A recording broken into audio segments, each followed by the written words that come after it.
தேர்தல்ல அனாவசியமா அரசியல் பேசாதே. கட்சி தெரியாத பயல்கள்லாம் கட்சியை பத்தி பேச ஆரம்பிச்சு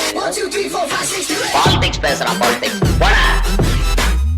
ஹலோ லேடிஸ் அண்ட் ஜென்டில்மேன், ஈரோட்டில் தேர்தல் முடிவு எதிர்பார்த்த மாதிரியே இருக்கும். வாக்கு வித்தியாசம் எவ்வளவுன்னு பார்க்கணும்னு சொல்றாங்களாம். ஓட்டு போட வர்றதுக்கு மக்களோட ஆர்வம் குறைவா இருந்துச்சு. தவிர போன தேர்தலில் ஒப்பிடும்போது அப்படித்தான் தோணுச்சு. தேர்தலுக்கு பிந்தைய கருத்து கணிப்புல ஈரோட்டில் திமுகவுக்கு வெற்றி, சந்திரகுமார் மறுபடியும் சட்டசபை போக போறாருன்னு சொல்றாங்களாமே. நாம் தமிழர் கட்சிக்காரங்களாம் கடுமையா போராடினாங்களே. தவிர நாம் தமிழர் கட்சி போன தேர்தலை விட அதிகமா வாக்கு வாங்குறதுக்கு வாய்ப்புகள் அதிகம்னு சொல்லி இருக்காங்க. ஆனா பதிவான வாக்குகளை கணக்கு பண்ணி கட்டுத்தொகை வாங்குவாங்களான்னு கணக்கு போடுறாங்களா. டெல்லி தேர்தல் கணிப்புகள்லாம் என்ன சொல்லுது? தவிர டெல்லி தேர்தல் கருத்து கணிப்புகள் வித்தியாசமா வந்திருக்குது.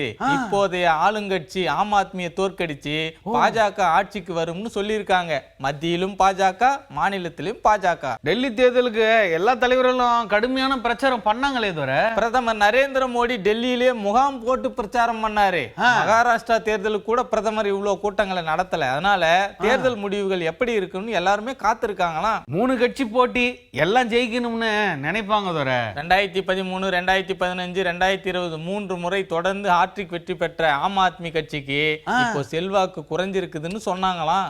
அப்படின்னா காங்கிரஸ் நிலைமை? தவிர ஆம் ஆத்மி வருகைக்கு முன்னால 2008 அதுக்கு முந்தைய தேர்தல்னு தொடர்ந்து ஆட்சியில் இருந்த காங்கிரஸ் இப்போ கணிசமான ஓட்டு வாங்கணும்னு போராடுறாங்களாம். சரிதான். தாமரை கட்சி நிலவரம் ஏற்கனவே டெல்லியில ஆட்சி செஞ்ச இடம், நாடாளுமன்ற தேர்தலில் தொடர்ந்து ஜெயிக்கிற இடம். அதனால இந்த தடவை ஆட்சியை பிடிப்போம்னு அவங்களே சொல்றாங்களாம். மும்முனை போட்டி, முடிவுதான் வேற வேறையா? தவிர 8ஆம் தேதி வரைக்கும் பொறுத்திருமேன், என்ன முடிவுன்னு அதிகாரப்பூர்வமா தெரிஞ்சு போகும். வாக்காளர்கள் தீர்ப்பை வெளியில சொல்லிடுவாங்க.